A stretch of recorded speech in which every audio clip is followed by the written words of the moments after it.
Hi, and welcome to the second episode in our series of webinar shorts. The purpose of these is to highlight how Claritas helps its clients find customers through targeted marketing campaigns. My name is Philip Keefe, and I'm Director of Product Strategy at Claritas. Today I'll continue the series with an overview of our audience onboarding and campaign execution capabilities. So let's start with a quick review of our previous episode.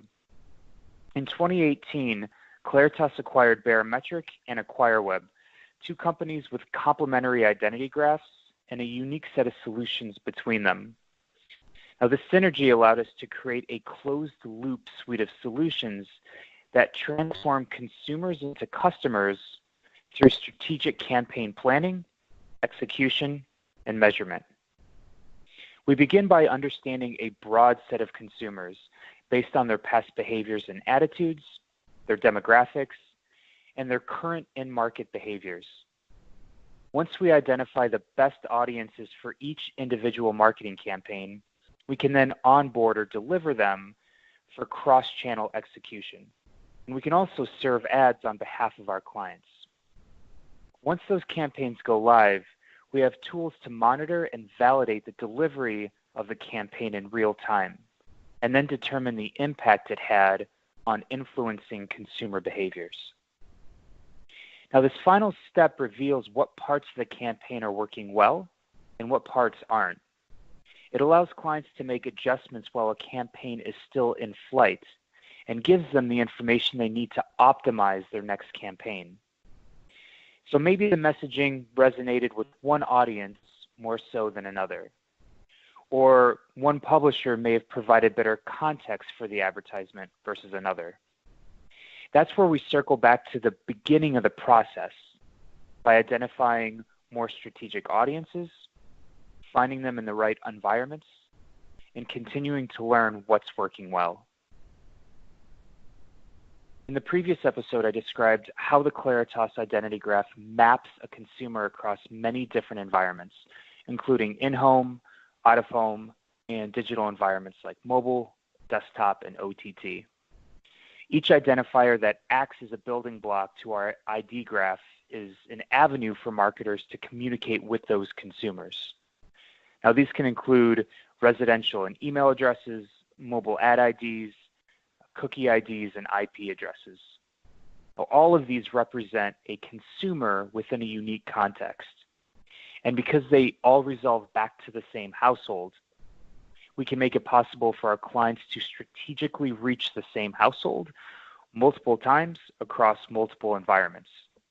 And that is the basis for a strong recency strategy, sending general reminders to consumers across a period of time and across many facets of their life.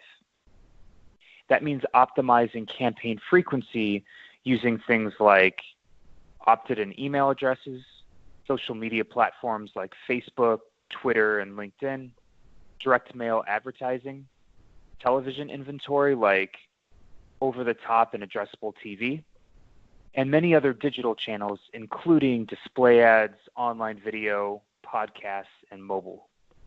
So let's take an athletic shoe company as an example. Now, this company knows that the purchase cycle of cross-trainers can be long, sometimes a year or more. Now, the key is for them to remain present in the consumer's mind. So when someone's ready to trade up for new shoes, he'll immediately think of that brand. Instead of loading all the impressions on a single channel or within a few days, they decide to implement frequency caps, exposing a target household to an addressable TV or over-the-top TV ad on one day, maybe during an NCAA basketball game, then serve an ad on Facebook a few days later, followed by display ads on ESPN.com the following week, and so on. Now, each added impression across different media offers people reminders without causing ad fatigue, which can adversely affect the brand's image. Having an audience available in multiple environments makes that strategy possible. It allows clients to control frequency and maximize targeted reach by using every context available to the consumer. One of the first ways advertisers were able to market directly to an individual, at least digitally, was through email. And it remains an incredibly effective way to reach someone with pinpoint accuracy. In fact, according to eMarketer, 88% of companies still actively use email to engage their customers. In an industry that's saturated with privacy concerns and data restrictions, email execution remains unaffected because of opt-in requirements. There are two ways that we use email addresses to help advertisers reach consumers. The first is through email execution. We're an email service provider with a database of over 125 million active opted-in email addresses that can be used directly to target individuals. We can further contextualize those email addresses with information like the contact's full name, their residential address, and thousands of consumer behaviors. And because each of these email addresses is tied back to a household, we have the ability to target either a single member of that household, so let's say the primary target, or additional members of that household. So for a product like men's razors, it makes more sense to target only the man of the household. But for a product like wireless service, it makes more sense to expand it to both adults in the home. And that's just one advantage of having an identity graph that also has a household level viewability. Now, once a campaign goes live, we also have matchback capabilities. And that means measuring campaign results through engagements like email opens, clicks, and unsubscribes.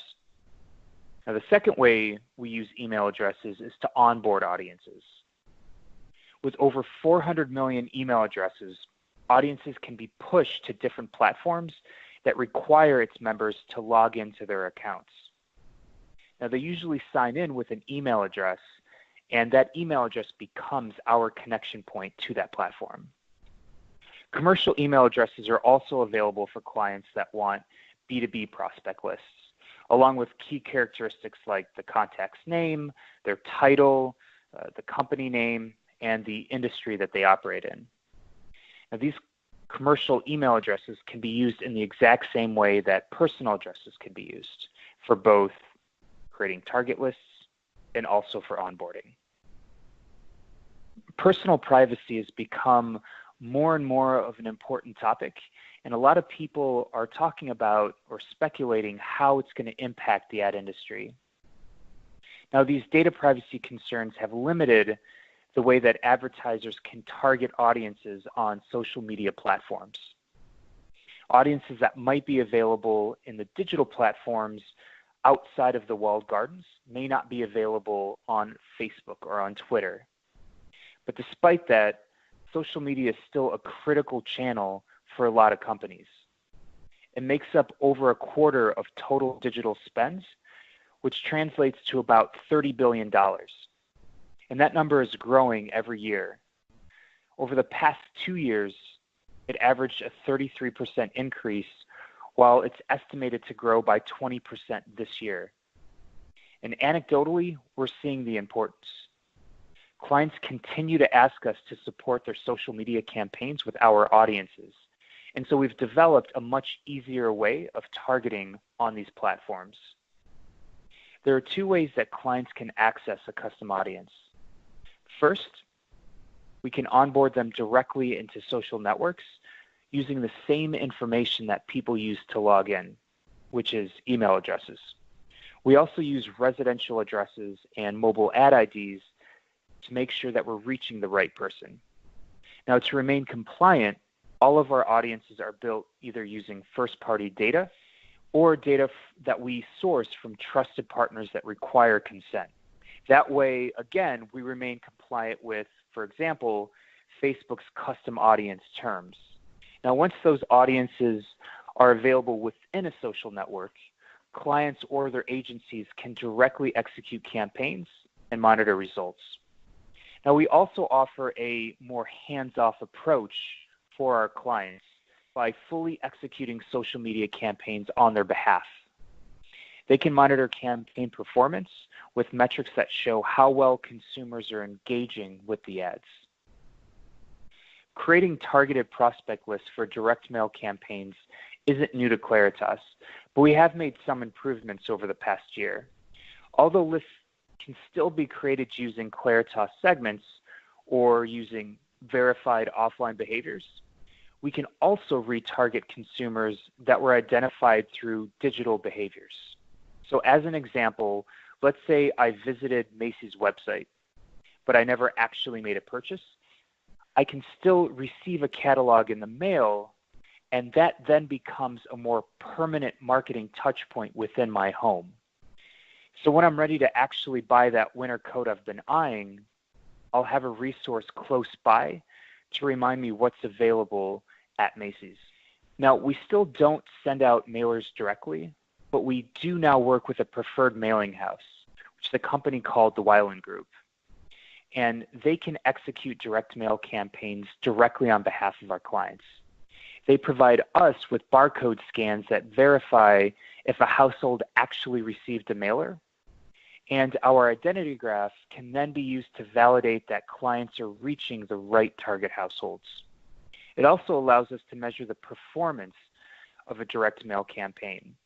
So, for example, did I actually go back to Macy's website and buy that winter coat after receiving the catalog? Now, of course, we can always work with a client's preferred mailing house and still offer measurement on the back end. Claritas also helps clients reach consumers across the digital landscape, using both direct relationships with buying platforms and with LiveRamp. Similar to direct mail lists, target audiences for digital media don't have to be defined in the digital environment. So maybe I visited a Starbucks coffee shop, and Argo Tea wants to target me digitally to promote the benefits of high-quality tea as an alternative to coffee. That type of in-market audience can be created. Through our relationships in the digital ecosystem and through our ability to define audiences using all of the identifiers in our graph, audiences can be made available in mobile, desktop, and TV environments. And because all of these audiences are built with a single graph, the same household, so let's say Philip Keith's household, can be reached through its connected TV, then through my weather app on my smartphone, and then later on Yahoo Finance's website. This single source approach gives advertisers more control over reach and frequency and allows them to build a strategic cross-channel recency strategy, ultimately maximizing the amount of time the brand stays fresh in the mind of consumers. After a company begins to market to a targeted audience, they're then challenged with measuring that campaign's performance. Brands, consumers, and the media landscape are all constantly evolving, so understanding what's working and what isn't is key to a well-performing campaign. Advertisers need information to make adjustments, not just for their next campaign, but also while the current campaign is still live. Join me for the final episode in this webinar series where I'll talk about the value of measuring performance for continual campaign optimization. If you have any questions about the content I covered today, please reach out to me directly, or you can always call our main line at 1-800-234-5973. I'd like to thank you all for joining me for this webinar short.